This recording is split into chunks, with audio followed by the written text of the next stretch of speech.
శక్తివంతమైన గ్రామదేవత ఈ కాటేరమ్మ. భక్తులు ఈ అమ్మవారిని దుష్ట శక్తుల నుంచి, రోగాల నుంచి నయం చేసే దేవతగా అపారమైన నమ్మకాలను ఉంచుకుంటూ ఈ అమ్మవారిని కొలుస్తారు. ఈ ప్రాంగణంలో అతిపెద్ద మర్రి చెట్టు ఉంటుంది. ఈ మర్రి చెట్టుకి అనేక వేల కోట్ల భక్తులు వాళ్ళ ముడుపులను కడతారు.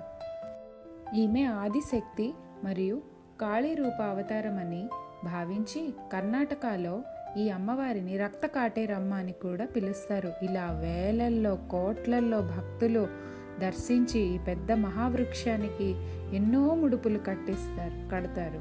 ఇది చూస్తుంటే ఎంత మనశ్శాంతిగా ఉంటుందంటే అసలు ఆ ఆలయ ప్రాంగణం చాలా అద్భుతంగా మైమరిచిపోతారు. అంత ప్రశాంతంగా ఉంటుంది. దానికి కట్టి ఉన్న వేల ముడుపులను చూస్తూ ఉంటే అపారమైన నమ్మకం ఈ దేవత యందు భక్తులు కలిగి ఉన్నారని మనకు తెలుస్తుంది. 3 లేదా 9 సార్లు ఈ మహావృక్షం చుట్టూ ప్రదక్షిణం చేసి వాళ్ళ కోరికలను కోరుకుంటూ ఇక్కడ ముడుపులను కడతారు. వీటి కోసం ముందుగా కౌంటర్లోనే 200 రూపీస్ ఇచ్చి టికెట్ని తీసుకోవాలి. ఈ ఆలయంలో ప్రతి అమావాస్య పౌర్ణమికి హోమం చేస్తారు. ఈ దేవస్థానం నందు నిత్య అన్నదానం ఉంటుంది. అలాగే బిఎంటీసీ సదుపాయం కూడా ఉంటుంది.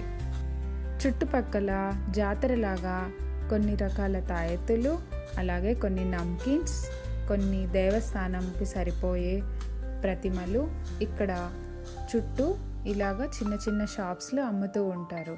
ఇవి కూడా చాలా బాగుంటుంది. ఆలయ ప్రాంగణం లోపల మరియు బయట చాలా షాప్స్ ఉంటాయి. మీకు నచ్చినవి మీరు కొనుక్కోవచ్చు.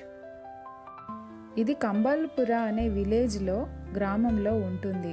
నేను ఇలా ప్రదక్షిణలు చేసుకుంటూ చాలా ఆనందంగా అమ్మవారిని తలుచుకున్నాను.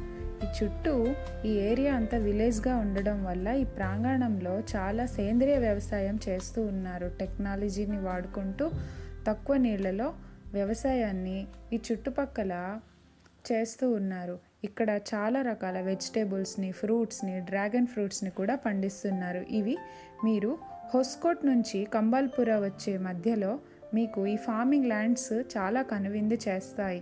నిజంగా ఆహ్లాదకరంగా ఈ వాతావరణం ఉంటుంది. ఇక్కడ అతి ముఖ్యమైనది ఏమిటి అంటే ఇక్కడ ట్రాన్స్పోర్ట్ సదుపాయం అనేది చాలా బాగుంటుంది.